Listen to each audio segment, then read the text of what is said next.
The chains rattled as Arya Ven was dragged into the courtyard, her knees scraping against the obsidian stone. Blood trickled from a cut above her eyebrow, but her jaw remained set, defiant. Around her, the Crithian guards, massive reptilian creatures with scales like polished armor, formed a semicircle, their triple-jointed limbs ending in talons that could rend steel. But it wasn't the guards that made Arya's heart sink. It was the cubs. 7 of them, no taller than her waist, sat in neat rows behind a crystalline barrier. Their scales were softer, still developing their adult iridescence.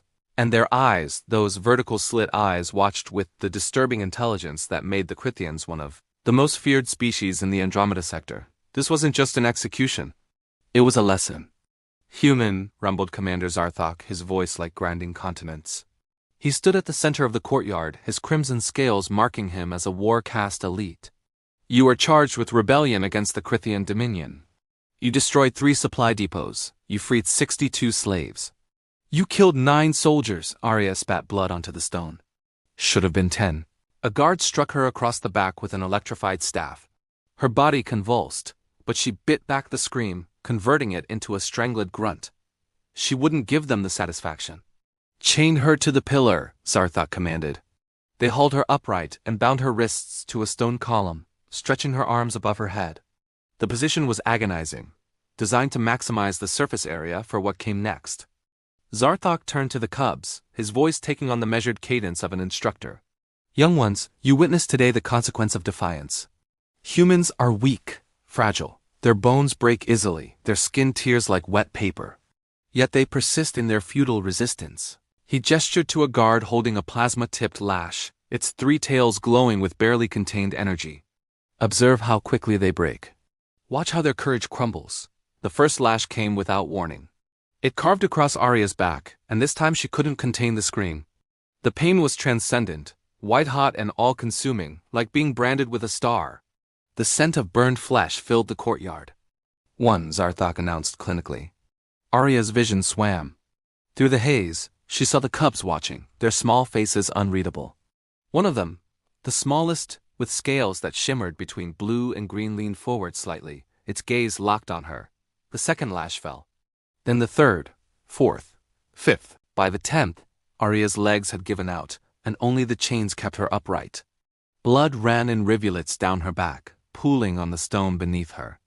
Every nerve in her body was on fire, screaming for mercy, for death, for anything but this. But something strange happened at the 10th lash. Arya began to count. 15, she rasped, her voice barely audible.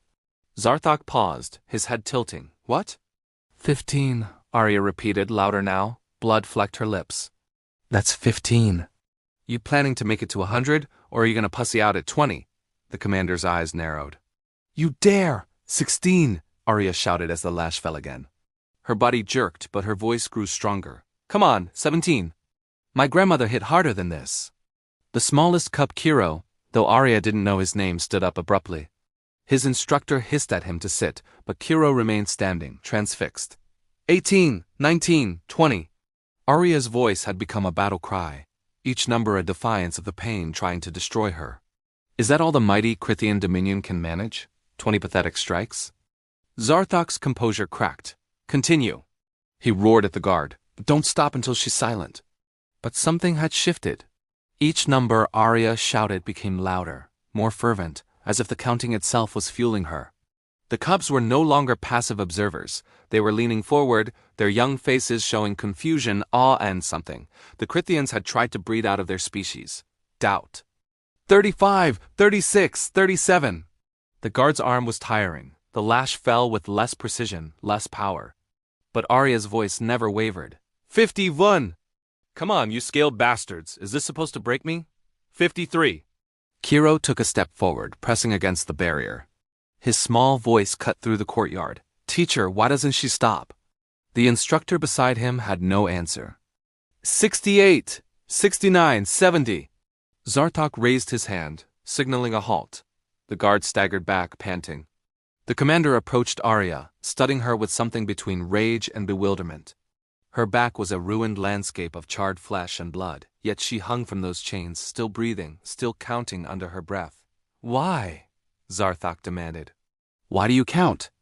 Arya raised her head, and through the blood and sweat, her eyes blazed with something unbreakable.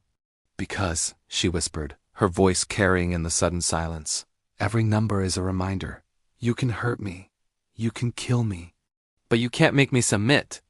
Every lash, every number, it's proof that I'm still here. Still human. Still free in the only way that matters. She smiled, teeth red with blood. So go ahead. Make it to 100. Make it to 1,000. I'll count every single one, and I'll remember. And when humans come for you, and they will come, they'll know exactly how many reasons they have to burn your empire to ash. Kiro's young voice broke the silence again. Count your blessings, he said softly, his words not quite a question. That's what humans say, isn't it? Arya's gaze found the small cub. Despite everything, she laughed a wet, painful sound. Yeah, kid. Count your blessings, she looked back at Zarthok. Or, in your case, count your days. The commander turned away, his tail lashing in agitation. Take her to the cells. We'll finish this later. As the guards unchained her and dragged her away, Arya's voice echoed one final time across the courtyard. 70. Remember that number?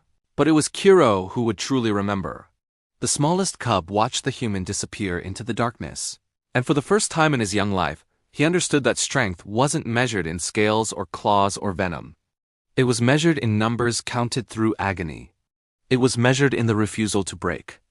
And somewhere deep in his juvenile heart, a seed of doubt about the Dominion's supremacy took root, planted by a human who counted her way through hell and came out the other side still defiant.